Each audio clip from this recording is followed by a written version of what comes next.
Welcome back to News and Views, heard here on the Mighty 790 KFGO, K-Fire 550, and KCJB 910. For those of you waiting on hold to talk to Chris Dodson or Tom Fryer on Measure 3, be patient with me.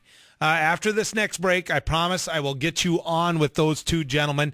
If you want to give up your spot, somebody else is going to end up taking it. But I promised the three individuals in studio right now that I was going to get them on as soon as what I could. Brian Idalski is here. He's UND's women hockey coach. Chris Mussman is here, UND football coach. And Dave Hakstol, UND's men hockey coach, are all in studio with me right now. Gentlemen, welcome to News and Views. Good to have you on. Good to be here. Guys, you had a press conference today. I'll go with you, Coach Mussman, first. The press conference told people to do what? I didn't tell them to do anything. It's about educating people about what we're going through on a daily basis as coaches with the impending NCAA sanctions and the ramifications of that.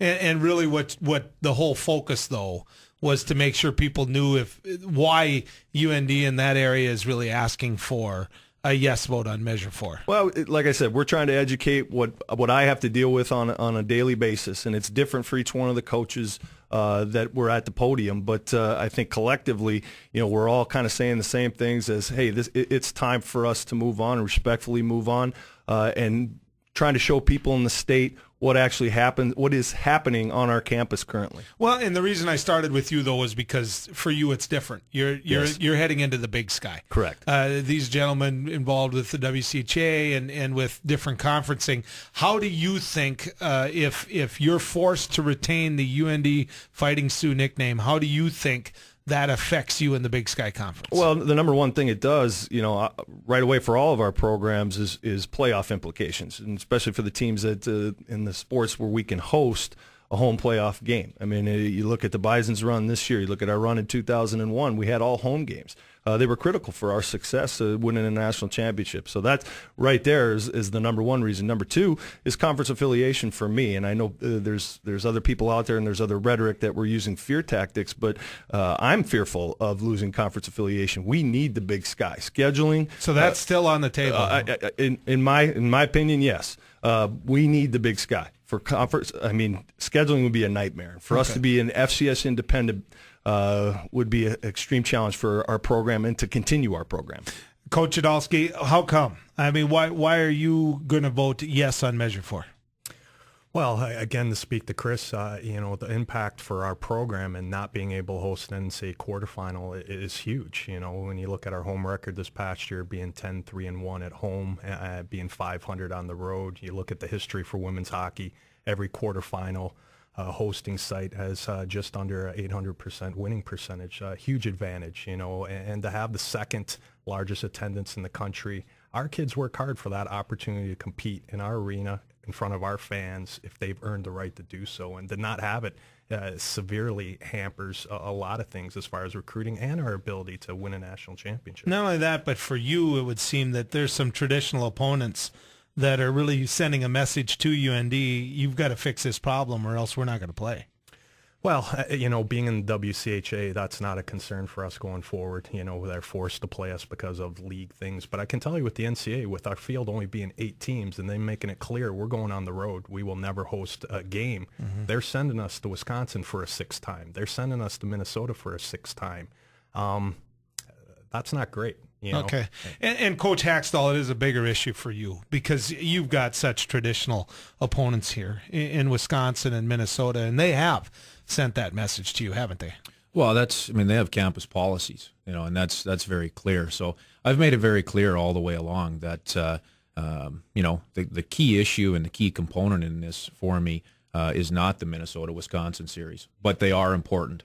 Us moving to a different conference affiliation means that the campus policies on Minnesota-Wisconsin would negate us from playing those traditional rivalry series. That does have an impact over time. It's not the lifeblood of our program, but that does have an impact over time. The implications of NCAA sanctions are a little bit different for our program than they are for the other programs on campus. But make it very clear: operating under NCAA sanctions for anyone is not a clear, concise path towards success. Coach, this is and I've got to say this is a reversal for you. You made sure and got word out that you did support the UND nickname, which, you know, I've had such mixed feelings about this. I go in my closet and I've got half of it UND Fighting Sioux gear. I mean, I have. I mean, my kids have given me all this stuff. I went there. I love the nickname, and I think all of us in here could probably agree on that. But, you know, I'm going to vote yes on Measure 4. I haven't hid that because I think it's time for UND to make that decision. You yourself changed on that. Yeah. What caused it, Dave? No, let me make it clear. My feelings towards the name and the logo, my belief in my belief system in what the Fighting Sioux means, in the teaching ability, in the history and tradition of it has not changed. You know, my viewpoint of this all the way along, I haven't sat back in the shadows on this in any one step or phase of the way along the path. There's a lot of value in the Fighting Sioux name and logo. The facts, and that's what we deal with as coaches every day on campus with our programs, academically, athletically. We deal with hard black and white facts. And the facts drastically and distinctly changed when the contingent from North Dakota left the offices in Indianapolis last August. We came out of that with a very clear message from the NCAA that there is no more room to try to negotiate. There is no other way to go. If we continue using our name, if we continue using the Fighting Sioux, we will be under NCAA sanction. Black and white, hard facts. We cannot operate under NCAA sanction. I don't know one business anywhere that would seek or would choose to operate under sanction from their governing body and expect to have success. We can't operate under NCAA sanction and have success across the board. Actually, for me, that agreement that the Attorney General signed with the NC2A is when the hard and fast rules came out. That's when I knew we had a window. You know, we had this window of 3 years to go down, convince the tribes, or you know, hopefully get the tribes to go ahead and sign off on this name, and then we would have met that bar, that criteria. So for me, that was the day with the NC2A that I knew they weren't going to go backwards on an agreement that North Dakota signed. Chris, as football coach, you travel every small town. You know, if they're 6'8" and 300 pounds, you're going to take a look at them. Right. And so you're the ultimate polling data here. I mean, you really are. You know what small town cafe cooking is like. What are you hearing out there? Well, I think the sentiment generally is in our favor.